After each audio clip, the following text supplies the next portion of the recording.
আসসালামু আলাইকুম ওরহমতুল্লাহি ওয়াবারাকাতুহ। সম্মানিত দিনদার ইমানদার দর্শক এবং শ্রোতা, অনেক সময় এমন পরিস্থিতি আসে যে পরিস্থিতিতে আমরা আমাদের হুঁশ জ্ঞান হারিয়ে ফেলি এবং মান সম্মানের ভয়ে আমরা খুবই চিন্তিত থাকি।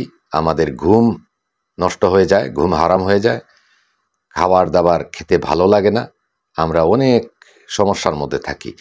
ধরুন কোনো একটা কাজ করছেন যেটি অন্য কেউ জানে না, বা গোপনে কোনো কিছু করতে গিয়ে হঠাৎ সেটা প্রকাশ হয়ে গেছে, বা এমন কোনো বিষয় আপনি করেছেন যে বিষয়টি অন্য কেউ জানতো না, এতদিন পরে সেটা জেনে গেছে, অথবা যে কোনো সময় কোনো ঝগড়া বিবাদে ফেঁসে গেছেন, কোনো তর্ক বাক বিতণ্ডায় ফেঁসে গেছেন এবং কোনো কথা বলে ফেলছেন বা এমন আচরণ করছেন বা কারোর সাথে এমন দুর্ব্যবহার করে ফেলছেন, এখন ওই দুর্ব্যবহারের কারণে হয়তোবা আপনার বিচার হতে পারে।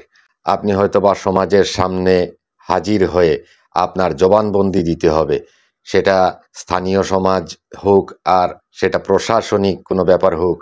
এক কথায় আপনি এখন প্রকাশ্য দিবালোকে অপমানিত হওয়ার উপক্রম। আর যে কারণে আপনার চিন্তা, আপনার মধ্যে টেনশন, বা আপনি এখন কি করবেন কি না, আপনি যা পারছেন তা আল্লাহর কাছে চাচ্ছেন, বা আপনি হয়তো নানা ধরনের দোয়া করতেছেন, কিন্তু আসলে আপনি তখন কি করবেন, কি পড়বেন, এটা হয়তো আপনি জানেন না।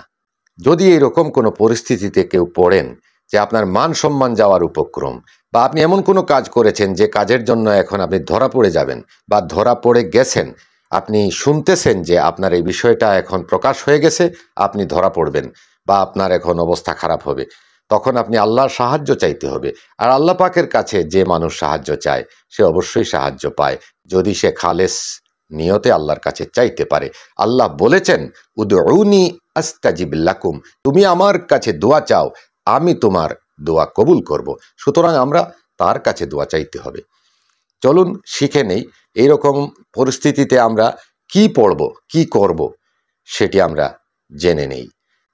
এরকম পরিস্থিতিতে পড়লে অনেক কিছু করার রয়েছে।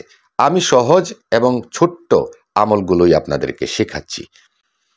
প্রথমত, এরকম পরিস্থিতিতে পড়লে আমাদেরকে যেটি করতে হবে সেটি হলো হাসবুনাল্লাহু ওয়া নি'মাল ওয়াকিল, নি'মাল মাওলা ওয়া নি'মান নাসির। এটা পড়তে হবে বেশি বেশি করে। 2 নম্বরে যেটি পড়বেন সেটি হলো আল্লাহুম্মা আনসুরনি আলাল কাউমিল মুফসিদিন।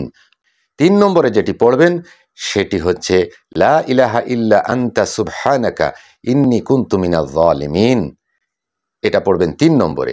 4 নম্বরে যেটি পড়বেন তুলিজুল লাইলা ফিন নাহারি ওয়া তুলিজুন নাহারা ফিল লাইল ওয়া তুখরিজুল হাইয়্যা মিনাল মাইয়িতি ওয়া তুখরিজুল মাইয়িতা মিনাল হাইয়্যি ওয়া তারযুকু মান তাশাউ বিগাইরি হিসাব। এটি পড়বেন।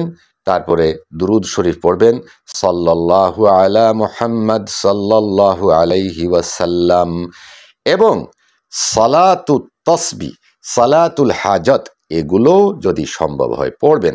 তবে এরকমের পরিস্থিতি আসলে মানুষ লম্বা নমাজ পড়া, লম্বা দোয়া করা, লম্বাভাবে কোনো ইবাদত করতে সেই সময় মন চাইবে না, মন বসবে না। শর্টকাট পথিমধ্যে বা চলাফেরার মধ্যে কিছু পড়ার থাকলে সেটি চায়। আর আমি এখন যেটি বললাম এটি আপনি চলাফেরার মধ্যে হাঁটতে উঠতে বসতে আপনি সেটা পড়তে পারেন। আমি এই দোয়াগুলো আপনাদেরকে শিখিয়ে দিলাম।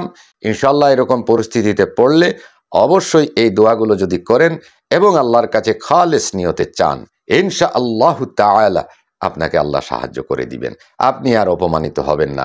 আপনি যে পরিস্থিতির চিন্তা করছিলেন সেটি থেকে অনেকাংশে কম হয়ে যাবে এবং আপনি দেখবেন কোনো না কোনো ফাঁকফোকর দিয়ে আপনি বেঁচে গেছেন। সুবহানাল্লাহ। অবশ্যই এই আমল করবেন এবং আপনারা উপকৃত হবেন ইনশাআল্লাহ। আমার জন্য দোয়া করবেন। সবাই ভালো থাকবেন, সুস্থ থাকবেন। আল্লাহ হাফিজ। আসসালামু আলাইকুম ওয়া রাহমাতুল্লাহি ওয়া বারাকাতুহু।